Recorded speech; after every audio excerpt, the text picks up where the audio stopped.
Hey there viewers, and welcome back to Ray of All Trades. Today we're going to be doing a little bit of electrical work. So my compressor, the end of my compressor, air compressor, you can see that it's seen better days. And I'm sure it's got something to do with me plugging this thing in while it's calling for service. Calling for the engine to run, the compressor to run. Basically it's low pressure and it was calling for something to run. I have a feeling it's probably self-induced and then just years of neglect. I don't leave this thing plugged in all the time because it always turns on at 2 o'clock in the morning. My wife's not happy about that. So I've learned to disconnect it. Anyhow. So anytime you're playing with electricity, you always want to make sure that the power is off. Now, that's just a warning statement. Obviously, anybody who knows anything about this would realize that this is the supplied end, not the supply end. And the power is being generated by an outlet, not from this male receptacle. However, always know what you're working on. You can utilize voltmeters, contactless, inductive style voltage sensors. So contactless voltage sensor, turn it on, make sure it beeps, then always check it on a live circuit. That was a live circuit, make sure it was working, and then you can just hold it near anything, right? And obviously this is like I said, the supplied end. It's not going to have any power on it, but just to verify, you could. Just trying to keep everybody safe.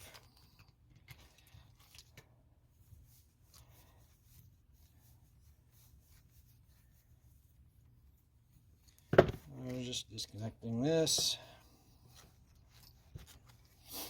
I'm going to go ahead and pull these loose. Something to note, the black wire is on the brass terminal. The white wire is on the silver terminal. And then not always, but the green wire is on the green terminal. So this is ground, green ground, black hot. This is where your 120 volts is. White is neutral. It's bonded to ground, but basically it's your return line for your hot to come back on. You can power will work on just 2 wires. The ground is a safety feature, and it prevents this wire from touching a casing and electrocuting you by you holding onto the casing. So let's get this swapped out.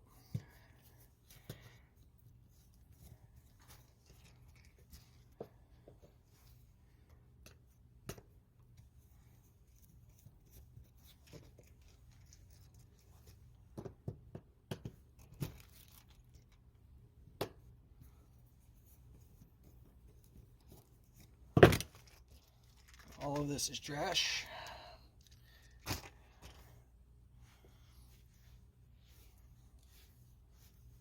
So it looks like when I'm trying to twist these wires up, you would twist them in a clockwise fashion always, because even though this is going into a wire, or excuse me, into a receptacle, if it was going into a wire nut, everything else goes in a clockwise fashion. So just be in a habit of twisting all your wires in clockwise fashion.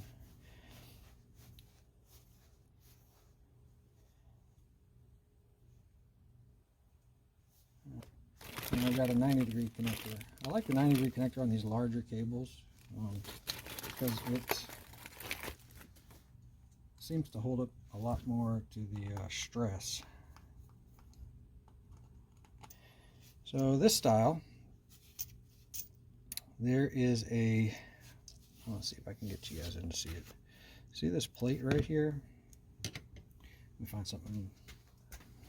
All right, so you have the screw, tightens up this plate. See how this plate's moving? If you look inside that hole, that plate, I don't know if you can see that. As I push that plate closed, it pinches on that. So you're going to be pushing the wire in from this side, and tightening up this screw will tighten up that plate, and that'll make your connection. So just verifying, we have a brass, a green, and a silver again. think while I like the design, I'm actually not happy with the way that's laid out. So I'm going to cut it and go back to the drawing board. I want this to be up here. And then I want these to be a little more straight. Alright, so let's line this up. This collar I want to be about right there so that it pinches and holds this rubber outside sleeve, which means that this round part needs to be right about there. So that tells me that the ground wire, so what I'm looking at is something like that. Let's see if you guys can see it. So you can see my ground wire is going to go in there. So it's going to be a really short insulator and then conductor, and then the white wire and, the black wire and then the white wire. So let's go ahead and get those cut to size. So I'm leaving room for the conductor. So my insulator I want to be about that long, which means I want my conductor to be about that long. You'll see. And then if I use that guide of how I did that to determine the other two, I can cut them exactly to length. So you can see where the black wire needs to be cut. And the white wire. So the wires are lined up with the holes as far as where they're supposed to go. I take that back. I think they're a little bit long. Let's cut that one a little bit more and cut that one a little bit more. All right, now they're lined up about where they go. You can see the distance from here to the bottom here. That's going to be the length of my conductors. So I'm going to strip every one of these back, basically that depth, the depth of my finger, because I want it to end up there when I'm done. And you can see that the insulator is too long to go in the hole right now. Let's go ahead and get those stripped back. Good pair of strippers will, I'm sure I'm going to get a few puns on that one. Good pair of strippers will make your life a lot easier.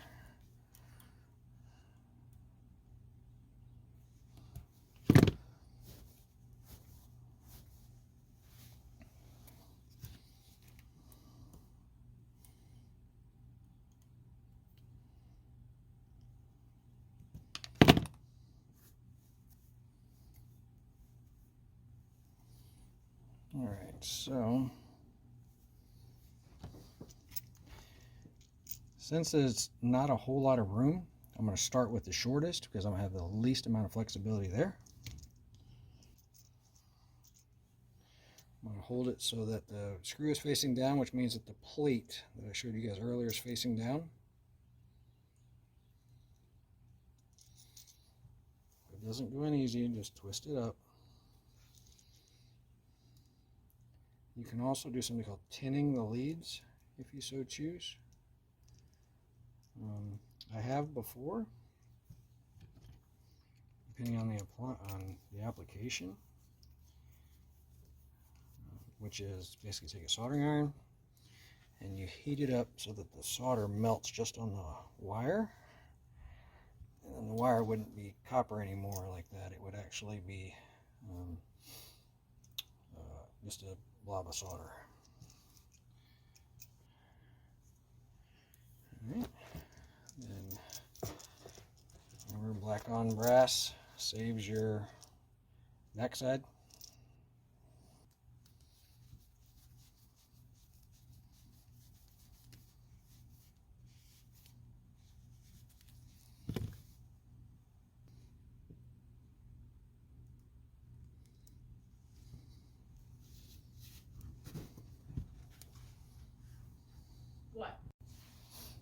And then finally tighten up the white one on the silver plug.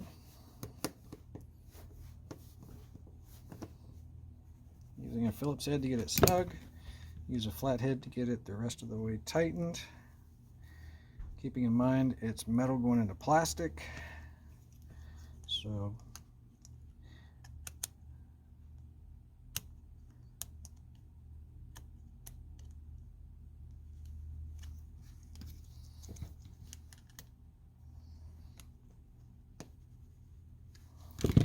okay. And the way it's in its relaxed position is just like that. It's already starting to go that direction. The insulator is down below that hole, which is what I wanted right here. So the hole for the screw to go into from this connector is not blocked by any wires. Let's go ahead and get that placed in.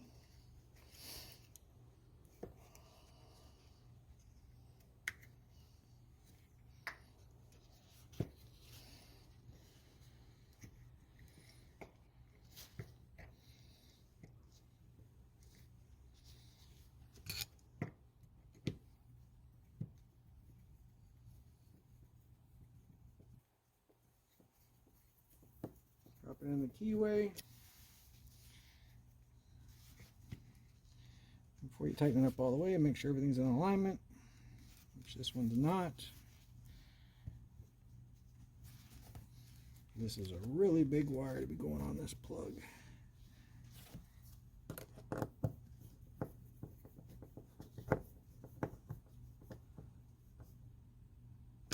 Tighten it up so that it drops in flat like that.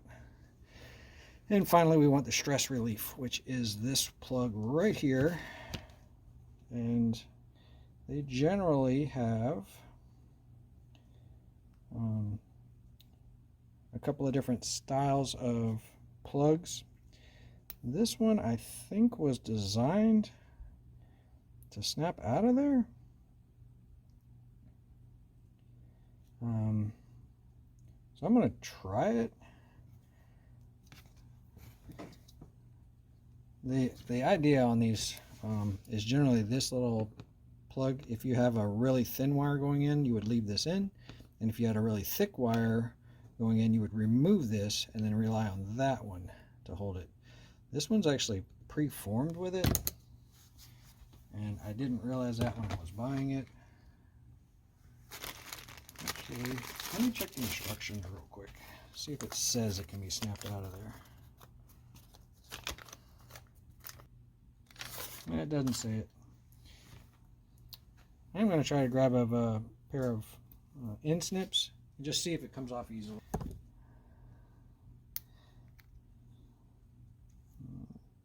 Yeah. Tell you what, we're going to just go ahead and get some of that out of there. It's plastic. I'm not that concerned about it puncturing the casing, because it's not going to tighten up that much.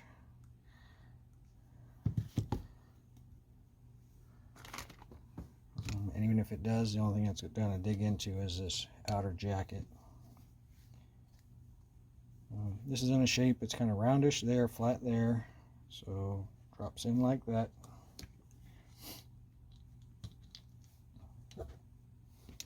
And because this insulator and this cable is so thick, I doubt that this is going to tighten up all the way on.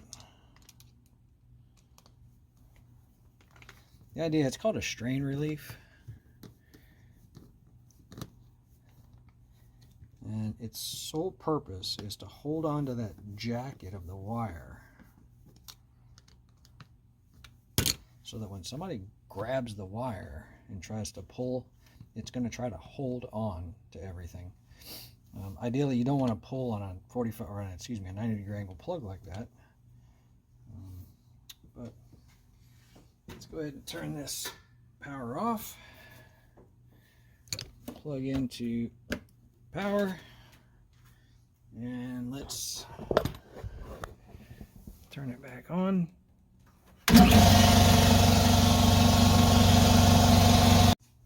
One more. We're going to do a straight one.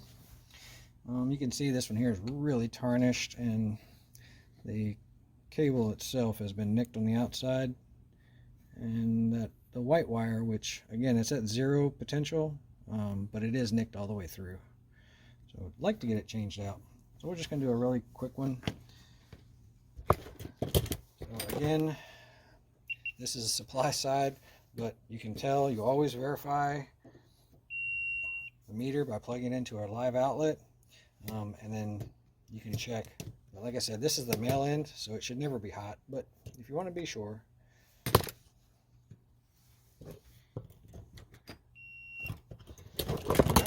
Let's just lop that end off.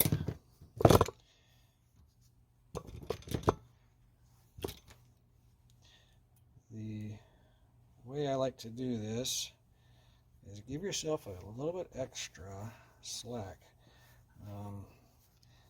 I usually use a razor blade to do this, but because we're on video, I'm going to do it the right way. Try to use snips. What I did, this is not the right size. I just hold enough tension and keep turning it back and forth until it basically cuts the jacket. And then I push on the jacket until it's completely free. Pull it off. And lo and behold, we have another black, white, and green. I'm going to take a quick tangent. I'm going to cut off these the stragglers, the wire protectors. Basically, it's some paper inside there that gives it a little bit of strength. Sometimes you'll cut this off and you will see a blue, brown, and I think it's green with a white tracer. The green with a white tracer obviously is ground, but the other two, the blue and the brown, and I actually don't remember which one's which right now, but it's a European standard. Well, what you do, take an ohm meter. If you're not familiar with how to use your ohm meter, I've got a friend who has a great video on that. Larry Hunt is the name of the channel. Larry, last name is Hunt. Talks about how to use a Fluke DVOM. And anyway, that's how to use your ohm meter to verify what's going on. So anyway, you're looking at two different size plugs here. You've got a thin one and a thick one. The thin one is the hot terminal. The larger one is the neutral terminal.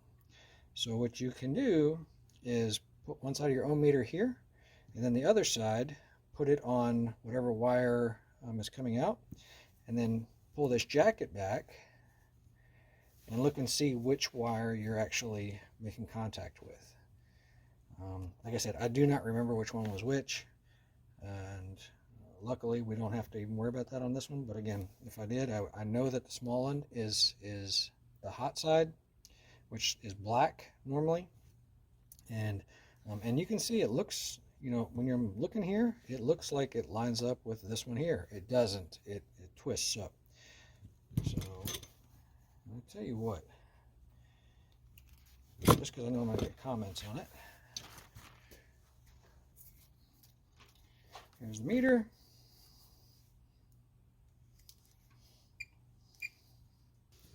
Okay, so ohm meter. Touch the leads. I've got good connection.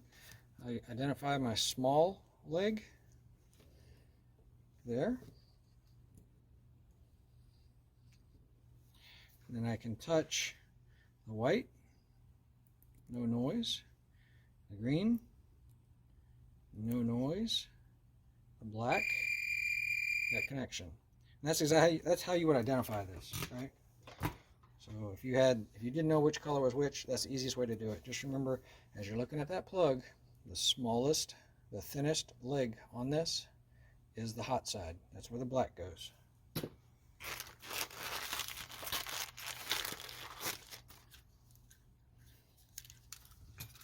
Sorry for the tangent, but I had a feeling that I was probably going to get some comments on that one. So let's open up this clamshell. Here is my spacer. These spacers I was talking about before, sometimes you can remove these if you've got a thicker wire. We're just going to put them out of the way for right now. This style does not require something to slide over the connector or the cable, otherwise you would be doing that right now. Everything is in alignment. The wire's coming in this direction, and everything is about the same distance apart. So there's no reason to stagger my cuts, so they're all the same length. we are going to strip these back. That's about a width of a fingernail, something like that.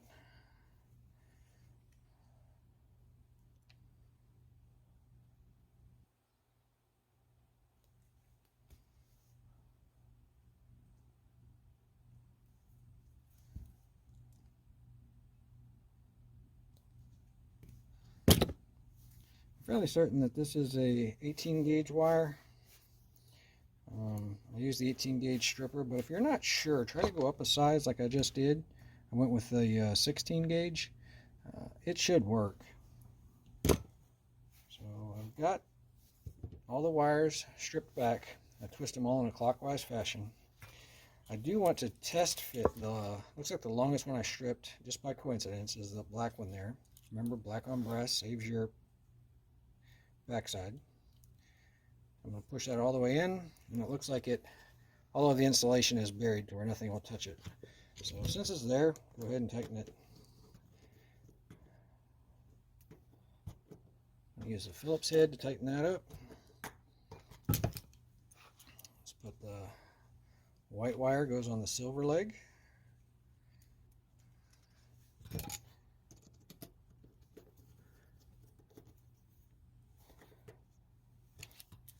And the green ground goes on the green.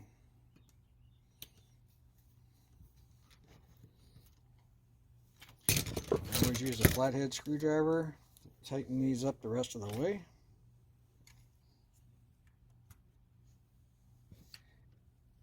Looks like I got about a 1/8 of a turn maybe. It's metal going into plastic, so I'll be Hercules with it. Okay. Alright, so the wire is going to pull just like that. Give each wire a pull, make sure it doesn't fall out of that holder. Then we're going to look at how the clamshell is done. So I usually pull out those spacers, I check my clamshell, and it looks like my clamshell has space, so that I can put these extra spacers inside there. So the spacers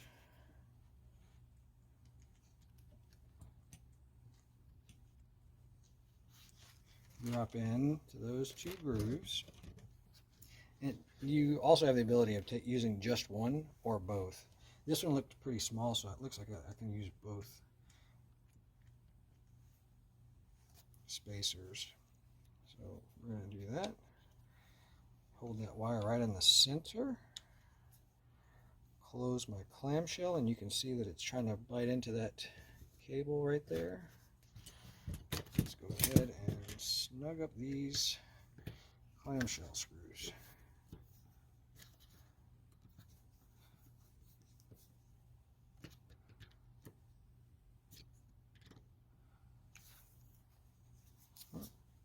Got a good tight fit on. This is the next one that I need to replace, because this connector's not looking that great either. So here's my voltage alert. Let's see, I've got 120 volts, and to prove that my neutral and my ground are bonded, I'm going to put this into that hole.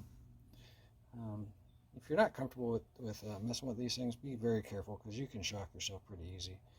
This angle of the camera, I'm still an inch away or so, but keep in mind that is 120 volts right there. I'll prove it to you, because I've got 120 volts right there. So if I move that leg over to here, again, 120 volts. Hey, thanks for joining me. If you guys got anything out of this, I'd appreciate a thumbs up. Thanks again for watching Ray of All Trades. Don't forget to like, comment, and subscribe.